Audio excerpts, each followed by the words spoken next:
কক্সবাজার বর্তমানে বাংলাদেশের সবথেকে জনপ্রিয় দর্শনীয় স্থান।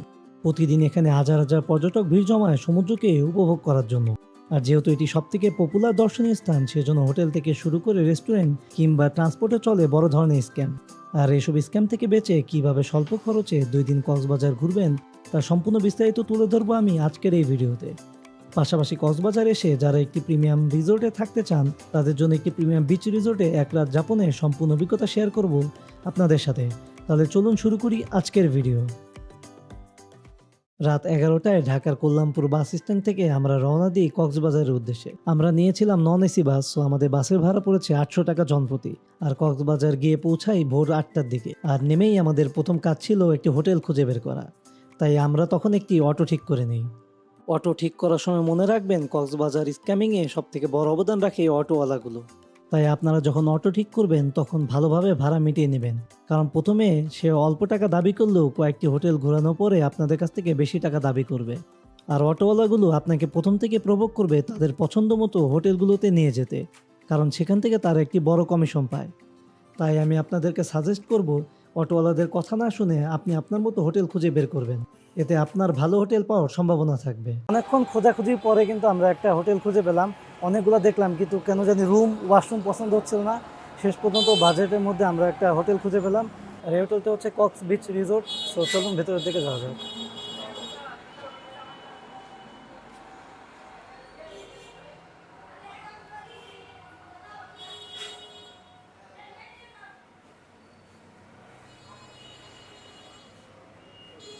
এই হোটেলে আমরা যে রুমটি নিয়েছিলাম, চলুন আপনাদেরকে সেই রুমটি দেখিয়ে দিই।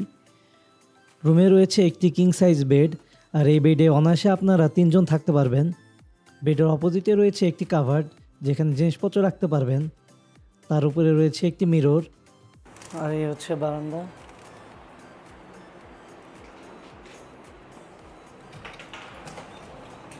বারান্দা থেকে যে ভিউটা পাবেন সেটা হচ্ছে পেছনের সাইডের ভিউ। আমি নিয়েছিলাম এসি রুম, আপনারা চাইলে নন এসি রুমও নিতে পারেন, সেক্ষেত্রে আপনারা আরও কম দামে রুম পেয়ে যাবেন। তো এটা হচ্ছে ওয়াশরুম। আমি অনেকগুলো দেখার পরে এই হোটেলটা নিলাম, কারণ এইটার ওয়াশরুমটা মোটামুটি ক্লিন রয়েছে। আর এখানে কিন্তু গিজারের ব্যবস্থাও রয়েছে। সো বাজেটের মধ্যে ওভারঅল রুমটি কিন্তু আমার কাছে বেশ ভালো লেগেছে। আমাদের হোটেলের নিচেই রেস্টুরেন্ট ছিল, সেখান থেকে ব্রেকফাস্ট সেরে নিলাম। ব্রেকফাস্টের জন্য খরচ হতে পারে 70 থেকে 100 টাকার মতো। আচ্ছা, আমরা যে রুমটা নিয়েছি সেই রুমের ভাড়া কত পড়েছে এবার সেটা আপনাদেরকে জানিয়ে দিই। এখন হচ্ছে নভেম্বর মাস, সো অলরেডি কিন্তু সিজন শুরু হয়ে গেছে কক্সবাজারের। তবে আমি এসেছি উইকডেতে, অর্থাৎ আজকে হচ্ছে সোমবার, যার কারণে ভাড়াটা কিছুটা কম রয়েছে। আর আমার এই রুমে ভাড়া পড়েছে 1500 টাকা। তবে এটা কিন্তু সময় ভেদে ডিফারেন্ট হতে পারে। যেমন আপনারা যখন যদি উইকেন্ডে আসেন তবে এক্ষেত্রে ভাড়া বেড়ে যাবে। যেমন হচ্ছে শুক্র শনিবারে যদি আসেন তখন ভাড়া বেড়ে যাবে। আর যদি উইকডেতে আসেন তখন কিন্তু ভাড়া কম থাকবে। সো সেই হিসেবে আপনারা হোটেলগুলোতে ভাড়া মানে যে রেটটা সেটা আপ ডাউন হয়। সো সেই হিসেবে আমি আপনাদেরকে সাজেস্ট করবো যে আপনারা সবসময় যে উইকডে আছে সেগুলোতে বেছে আসার চেষ্টা করবেন, এতে ভাড়া কিন্তু অনেক কম দামে পাবেন। হোটেলে চেকিং করে কিছুক্ষণ বিশ্রাম নিয়ে আমরা বের হয়ে গেলাম। এখন হচ্ছে গিয়ে কক্সবাজারের যে ট্যুরিস্ট স্পটগুলো আছে সেগুলো ঘুরতে যাব, যার জন্য আমরা অটো ঠিক করব। আর যারা ভাবছেন যে আমি যে হোটেলটা নিয়েছি সেই হোটেলটা থেকে বিচটা আসলে কত দূরে, বিচটা কিন্তু হচ্ছে আপনার কাছেই, যে হেঁটে যেতে আপনার 5 থেকে 6 মিনিট সময় লাগবে। সো আমি দেখাচ্ছি। এই হচ্ছে আমাদের পিছে হচ্ছে যে হোটেলটা, আর হচ্ছে আমাদের বিচ যদি দেখাই তাহলে এই যে এখান থেকে সোজা যদি 5 থেকে 6 মিনিট আমি হেঁটে যাই সামনে, এটা হচ্ছে বিচ। সো চলুন এখন একটা অটো ঠিক করি। অটো ঠিক করে যে কটা টুরিস্ট স্পট আছে সেগুলো আমি ঘুরে দেখব।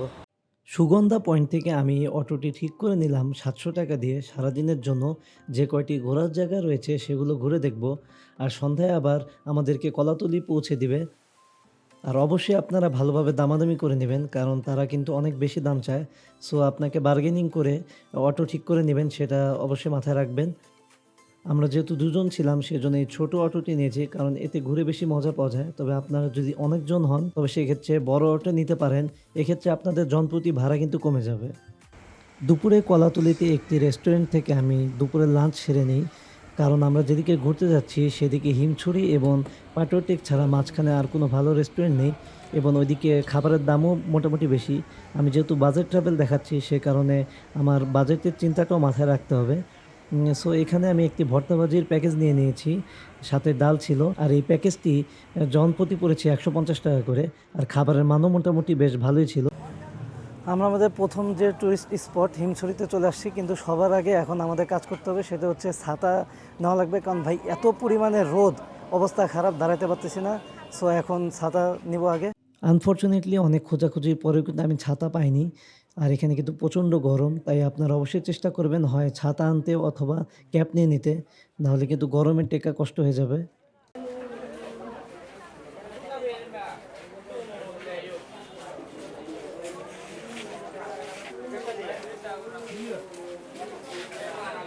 আচ্ছা, এটা হচ্ছে টিকিট কাউন্টার। আর এখান থেকে এখন টিকিট কাটা লাগবে। হ্যাঁ, আচ্ছা, এখান থেকে আমরা টিকিট কেটে নিলাম পার পার্সন ৩৫ টাকা করে।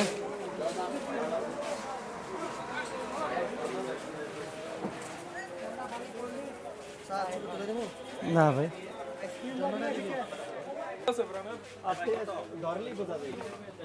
এই হিমছড়িতে আমি প্রায় আরও ৪-৫ বছর আগে আসছিলাম। এটা অনেকটা একটু পাহাড়ি পথ, সিঁড়ি করে দেওয়া হয়েছে, উপরের দিকে ওঠা যায়। আর উপর থেকে সমুদ্রকে অনেক সুন্দর মতো দেখা যায়। পাহাড়ের রাস্তা পাহাড়ি উপরের দিকে উঠতে হবে। তো আসেন। কি নাম আপনার? আমার নাম বায়েজিদ আহমেদ। বায়াজিদ আহমেদ। সিলেট থেকে আসছি। ও আচ্ছা, নাইস। গ্রুপে আসেন? না, আমরা ফ্যামিলি গ্রুপ। ও আচ্ছা আচ্ছা। সো যেটা বলছিলাম যে এই পথটা কিন্তু পাহাড়ি রাস্তা কেটে তৈরি করা হয়েছে। সো এই কারণে এই পথটা কিন্তু বেশ উপরের দিকে খাড়া, উঠতে একটু হাঁপায়ে যাচ্ছি, কারণ একদিন কোনো ধরনের উঁচু জায়গায় ট্রেকিং করা হয় নাই। আর যাদের অবশ্য হার্টের প্রবলেম আছে তারা এখানে ওঠার আগে বিবেচনা করে আসবেন।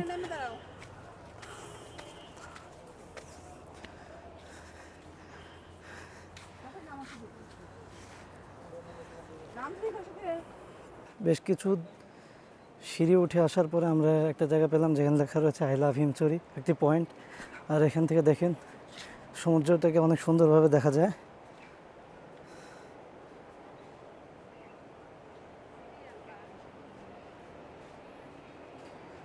আর উপরে দিয়ে কিন্তু অনেক সুন্দর ঠান্ডা বাতাস আছে, যা উপরে ওঠার পরে কিছুটা ভালো লাগছে। আর তারই অপর সাইডে যদি তাকান তাহলে দেখতে পাবেন সুন্দর পাহাড় রয়েছে, অর্থাৎ এক পাশে সমুদ্র আর এক পাশে পাহাড়। আর এই জন্য এই জায়গাটা আরও বেশি সুন্দর করে তুলেছে। আচ্ছা, হিমছড়িতে উপরে ওঠার পরে এক ভাইয়ের সাথে দেখা গেল, ওনার নাম হচ্ছে আশিক। অবশ্যই সোহান ভাই চ্যানেল সাবস্ক্রাইব করবেন। আমরা মাঝে মধ্যে ভাইয়ের ভিডিও দেখি, ঠিক আছে? থ্যাংক ইউ ভাই। আচ্ছা আশিক ভাই, ধন্যবাদ। No problem. আমি এখন উপর থেকে নিচে নেমে যাচ্ছি, আর উপরের দিকে উঠতে পারতাম, কিন্তু এখানে প্রচণ্ড গরম। আর আমার ওয়াইফও কিছুটা অসুস্থ হয়ে গেছে উপরের দিকে উঠতে গিয়ে। সো আবার নিচের দিকে নেমে যাচ্ছি। উপরের দিকে আপনারা চাইলে আরও উঠতে পারেন। সো উপর থেকে মূলত বেসিক্যালি যে জায়গাটা হচ্ছে সেটা হচ্ছে উপরে যে পাহাড় রয়েছে, সেখান থেকে দুপাশে সমুদ্র, আরেক পাশে পাহাড় দেখা যায়। সো বের হয়ে আসলাম উপর থেকে। আর এখন হচ্ছে নিচে একটি ঝর্ণা আছে, সেই ঝর্ণার দিকে যাব। তাহলে চলুন যাওয়া যাক।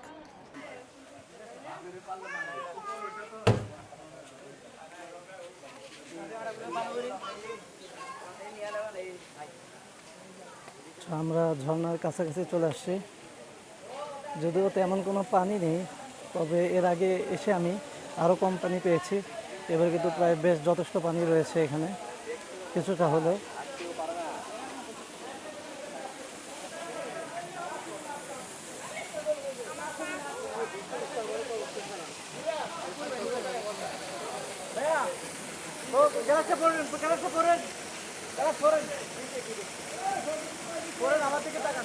সেই জায়গায় কিন্তু জাল দিয়ে মাছ ধরা হচ্ছে, আর জালের মধ্যে কিন্তু বেশ মাছ ধরা পড়েছে। ওরে আল্লাহ,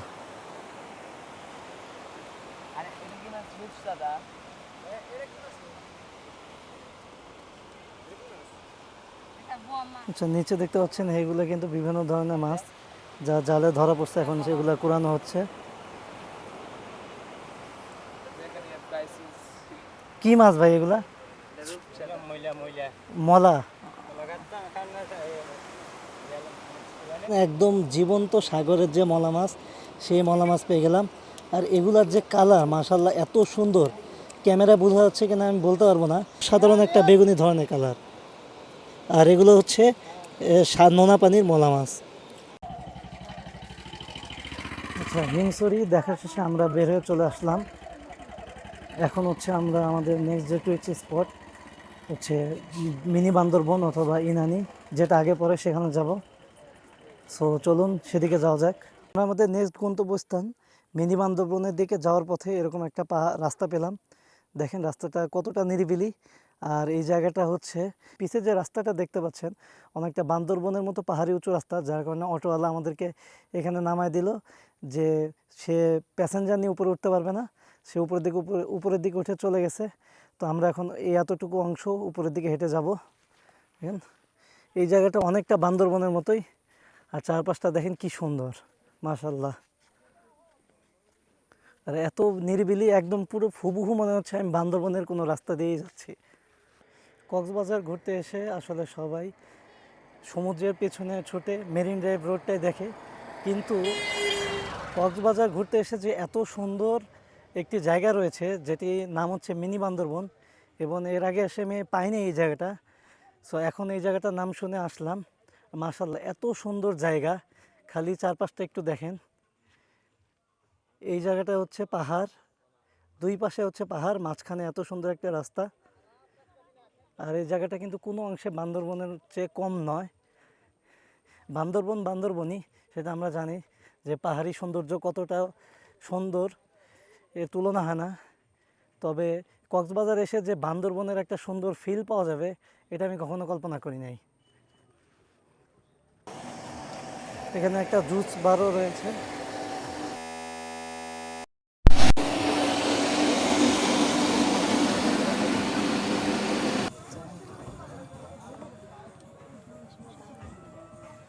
আচ্ছা, এখান থেকে আমি লাচ্ছি নিয়ে নিলাম, আর যে গরম পড়েছে তাতে এটা বাধ্যতামূলক ছিল।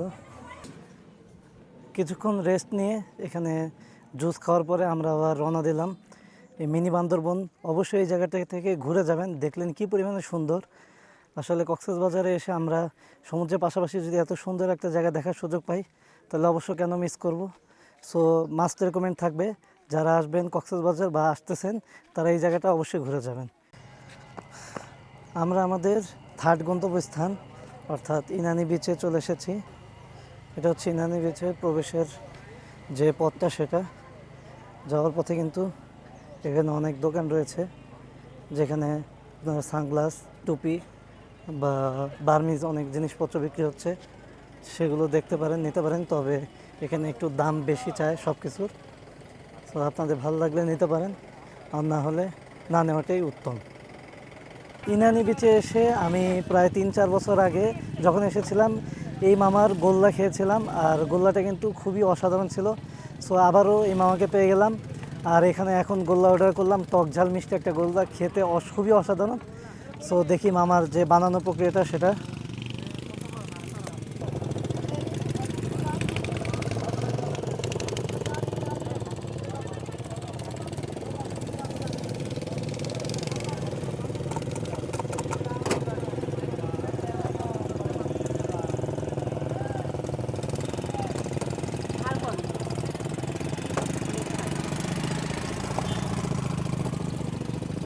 মামা ইরানি বিক্সে আসবেন, গোল্লাটা খাবেন, খুবই মজা হবে। 3 রকম টেস্ট লাগবে, হালকা ঝাল, হালকা টক, হালকা মিষ্টি।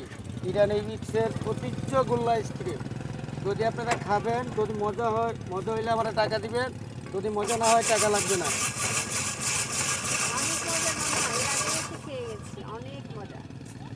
কি কি ফ্লেভারের গোলা আছে আপনার কাছে? আমার কাছে আছে 3টা ফ্লেভার মিক্স করে, কন্ডেন্স মিল্ক দুধ দিয়ে একটা, তারপরে 2টা ফ্লেভার মিক্স করে দুধ দিয়ে একটা, হালকা টক, হালকা ঝাল, হালকা মিষ্টি, ওইটা 6টা ফ্লেভার হয়। কোলা, কালাকাটা, চকলেট, তেঁতুল, কাঁচা, ঠিক আছে, এটা মিলাইয়া একটা আইসক্রিম হয়, হালকা জাল লাগবে, হালকা টক লাগবে, হালকা মিষ্টি লাগবে। আপনাদের খাইতেই 3 রকম টেস্ট লাগবে। আচ্ছা, আর ওগুলো সবগুলোই 60 টাকা করে? না, একটা আছে 40, একটা 60, একটা 80। সেটা 60 টাকা। আর এটার মধ্যে দুইটা আচ্ছা, ফ্লেভার, কাঁচা আম, লেমন। আচ্ছা, আর কোনটা কি ফ্লেভার একটু বলেন তো? আবার এই যে এটার মধ্যে আছে কোলা আছে, কালাকাটা আছে, চকলেট আছে, তেঁতুল আছে। একটার মধ্যে 4টা অ্যাড করা। আচ্ছা, আচ্ছা। এমনি মিলে 6টা ফ্লেভার হয়। 6টা ফ্লেভার মিক্স করে আইসক্রিমটা খাবেন। যদি মজা হয় আমার টাকা দিবেন, মজা লাগবে না টাকা লাগবে না। ইরানি বিক্সের ঐতিহ্য গোল্লা আইসক্রিম অনেক দিন ধরে আমি বিক্রি করতেছি। আপনারা খাবেন, খায়া তারপরে আমার টাকা দিবেন। যদি কোনো কিছু লাগলে বলবেন, দেওয়া যাবে। জাল লাগলে বলবেন, টক লাগলে বলবেন, মিষ্টি লাগলে বলবেন। আচ্ছা, এই সেই গোলা আইসক্রিমটা যেটা এর আগে এসে আমি খেয়েছিলাম, দেখি যে আসলে স্বাদটা কি সেই আগের মতোই রয়েছে কিনা। পারফেক্ট, সেই আসলে এই গরমের মধ্যে এই টক ঝাল মিষ্টিটা মানে একদম সত্যি অসাধারণ। সো ইনানি বিচে যদি আসেন, এই গোল্লা আমি রেকমেন্ড করব, আপনারা ট্রাই করে দেখতে পারেন, আশা করি খুব ভালো লাগবে। আচ্ছা, আমরা চলে আসছি ইনানি বিচে।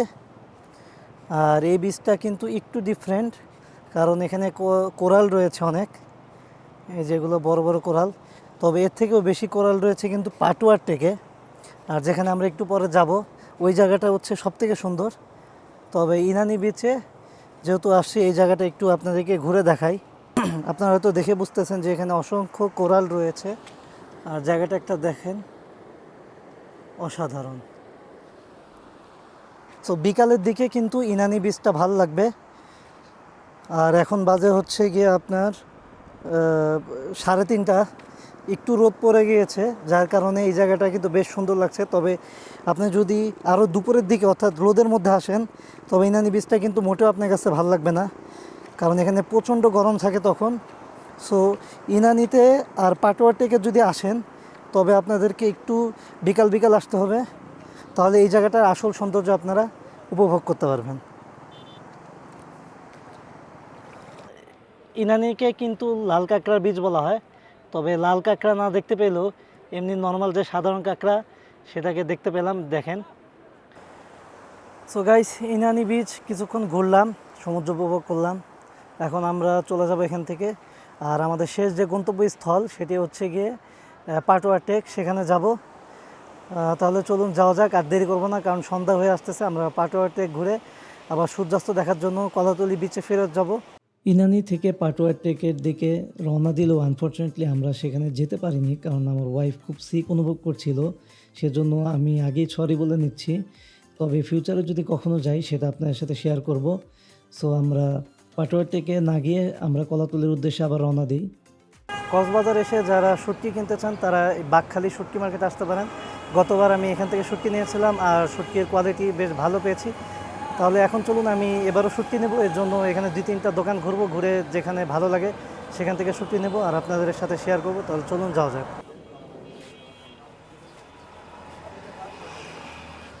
ভাই, লোডটা বড়টা নাই? আমি 700 বলছি। 700 বলছি ভাই, এটা 700 রাখেন। আর এইটা হচ্ছে 740। এটা আধা কেজি 300 টাকা, টোটাল 1000 টাকা। না, থাক, দেখি।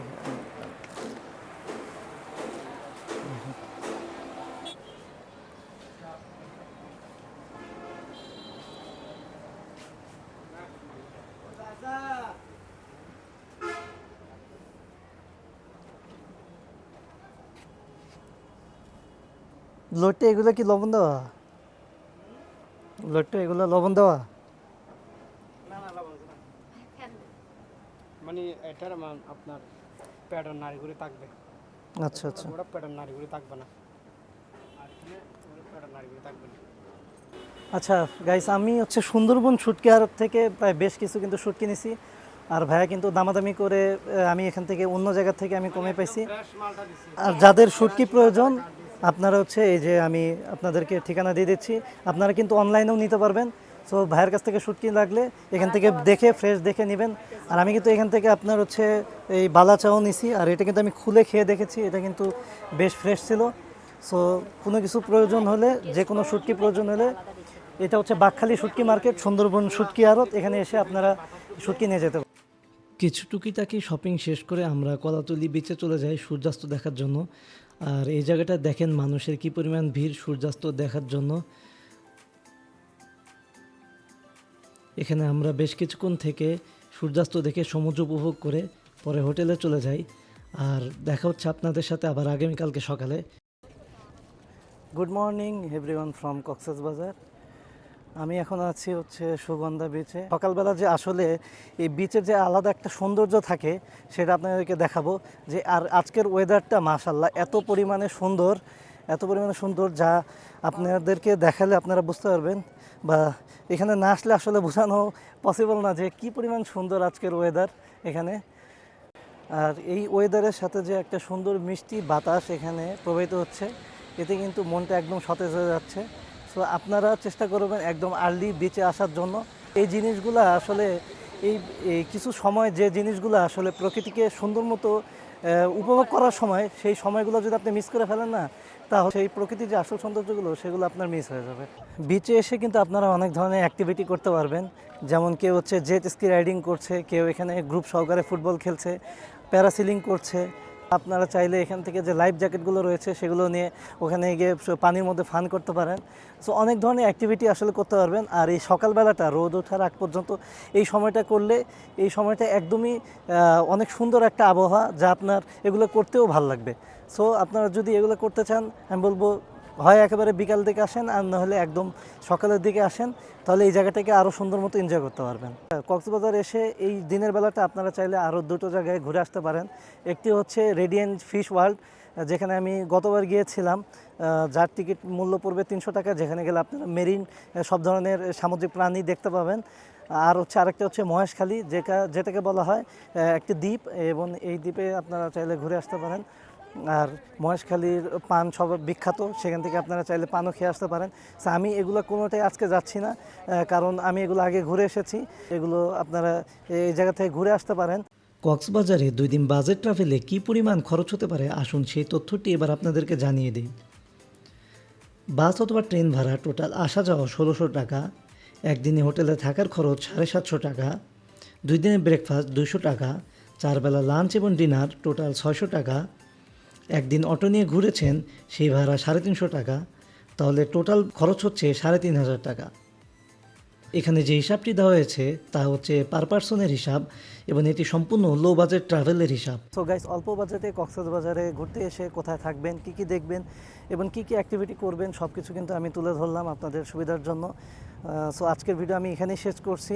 তবে কক্সবাজারের ব্লগ কিন্তু শেষ হচ্ছে না, কারণ আমরা এখন এই হোটেল চেক আউট করে চলে যাব একটি প্রিমিয়াম রিসোর্টে।